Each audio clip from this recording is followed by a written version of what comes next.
السلام علیکم ناظرین۔ قدرت جب کسی شخص کو بڑے کام کے لیے چنتی ہے تو اسے پہلے سخت مراحل سے گزارا جاتا ہے تاکہ وہ جب اونچے عہدوں پر پہنچے تو اس کے پاؤں نہ لڑکھڑائیں۔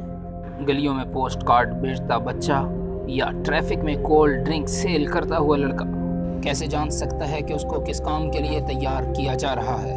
فروری 1924 میں ترکی کے شہر استنبول کے قریب ایک چھوٹے سے قصبے میں احمد نامی شخص کے گھر ایک بچہ پیدا ہوا جس کا نام طیب رکھا گیا۔ احمد نے 2 شادیاں کر رکھی تھی۔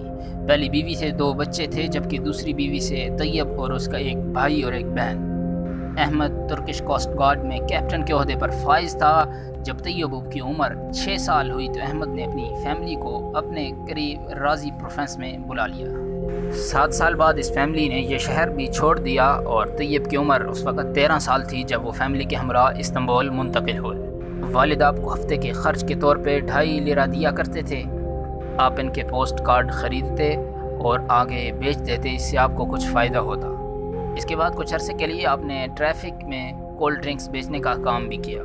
طیب لوکل کلب کا بہترین پلیئر تھا اور کلب والے طیب کو پروفیشنل فٹ بالر بنانے کے لیے آگے بھیجنا چاہتے تھے لیکن والد نے منع کر دیا۔ ابتدائی طور پہ قاسم پاشا پرائمری اسکول میں تعلیم حاصل کی، اس کے بعد امام حاتب اسکول میں پڑھنے لگے۔ یہ ایک مذہبی اسکول تھا جہاں قرآن، سیرت اور عربی کی تعلیم بھی دی جاتی تھی۔ آپ قرآن کی تعلیم میں اتنے اچھے تھے کہ آپ کو اپنے ساتھی کلاس میٹس آپ کو استاد کہہ کر پکارتے تھے۔ اس دوران طیب نے نیشنل ترکش یونین جوائن کر لی تھی۔ یہ نوجوانوں کا گروہ تھا جو ترکی میں سیکولرزم کے خلاف میدان میں آیا تھا۔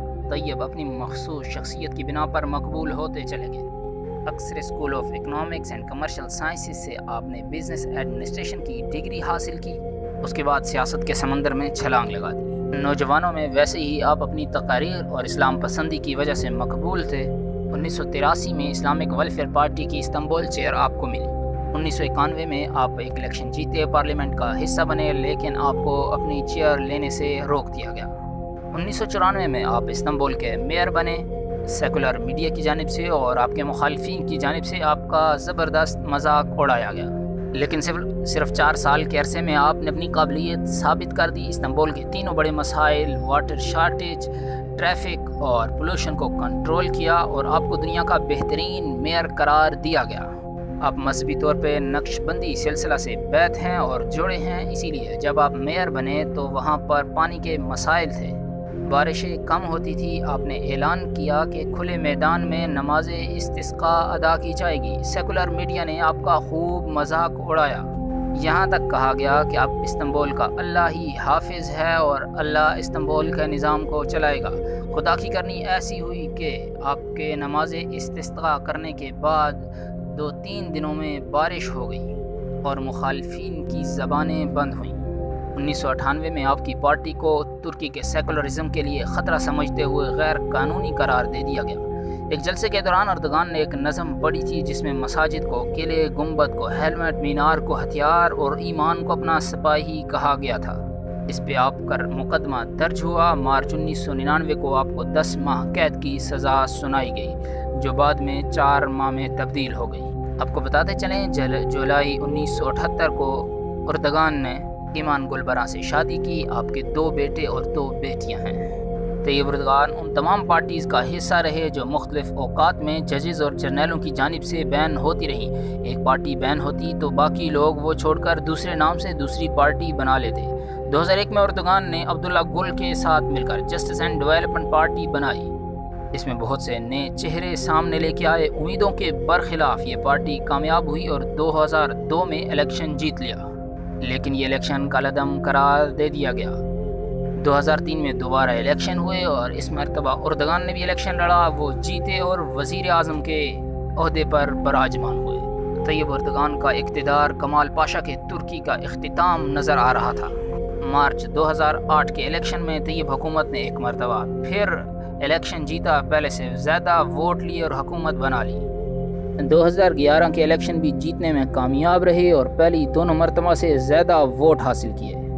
اس تمام عرصے میں طیب اردگان نے ترکی کی معیشت کو بہتر کیا، ترقی یافتہ ملک بنانے میں کوئی کسر نہ چھوڑی۔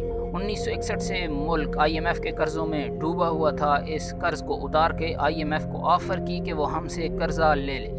تعلیم کے بجٹ کو سب سے زیادہ حصہ دیا، اس سے قبل سب سے زیادہ بجٹ دفاع کے لیے وقف تھا۔ 2014 میں طیب اردگان وزیر اعظم سے صدر کے عہدے پر براجمان ہوئے۔ مخالفین آپ سے پریشان رہتے تھے۔ پاکستان کی طرح ترکی میں بھی بار بار اسٹیبلشمنٹ سیاست میں دخل اندازی کرتی رہتی ہے۔ ترکی کی سیکولر فوجی قوتیں جب طیب اردگان کو سیاسی لوگوں کے ذریعے ہرانے میں ناکام رہیں تو 2016 میں ڈائریکٹ حملہ کر دیا۔ اردگان ایک تفریحی مقام پر اپنی چھٹیاں گزار رہے تھے، فوج نے صدر ہاؤس پہ قبضہ کر دیا اور ٹی وی نشریات سے ان کو برطرف کرنے کا اعلان کیا۔ اردگان رپوش ہو گئے اور سوشل میڈیا پر عوام کے لیے ایک میسج دیا، باہر نکلیں اور بغاوت کو کچل ڈالیں۔ عوام نے سڑکوں پر نکل کر ٹینکوں کو آگے لیٹ کر ٹینکوں کو روکا اور فوجیوں کی پٹائی کی اور چند ہی گھنٹوں میں سازش کا سر کچل دیا۔ عوام کے اس اعتماد نے طیب اردگان کو مزید طاقتور کر دیا۔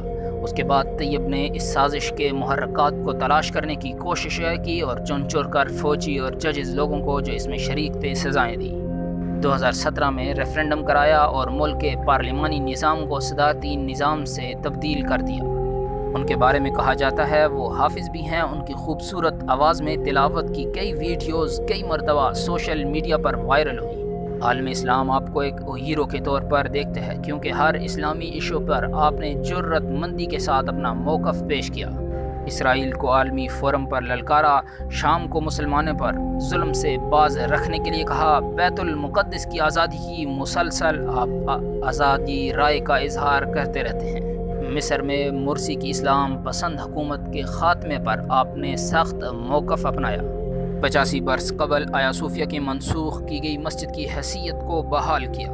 وہ ترکی جس کو کمال اتا ترک سیکولر بنانا چاہتا تھا، یورپ کی طرح بنانا چاہتا تھا، طیب اردگان نے اس ترکی کو دوبارہ خلافت عثمانیہ کے منہج پر کھڑا کرنے کی بھرپور کوششیں کی۔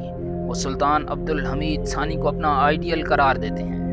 برسوں ترکی کی سیکولر حکومتوں کے بعد آج ترکی کے صدر کی اہلیہ سر پہ حجاب کے بنا باہر نہیں نکلتی۔ یہ یقیناً ایک بہت بڑی تبدیلی ہے۔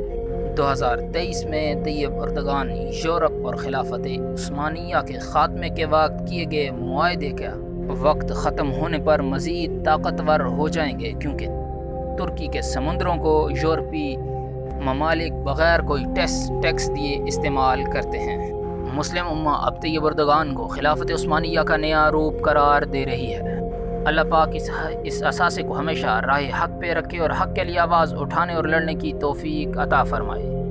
امید کرتے ہیں آپ کو اس ہیرو کی بایوگرافی ضرور پسند آئی ہوگی۔ مزید ویڈیوز کے لیے ہمارے چینل کو سبسکرائب کریں اور بیل کے آئیکن کو ضرور پریس کریں تاکہ ہماری ہر آنے والی نئی ویڈیو آپ کو بر وقت ملتی رہے۔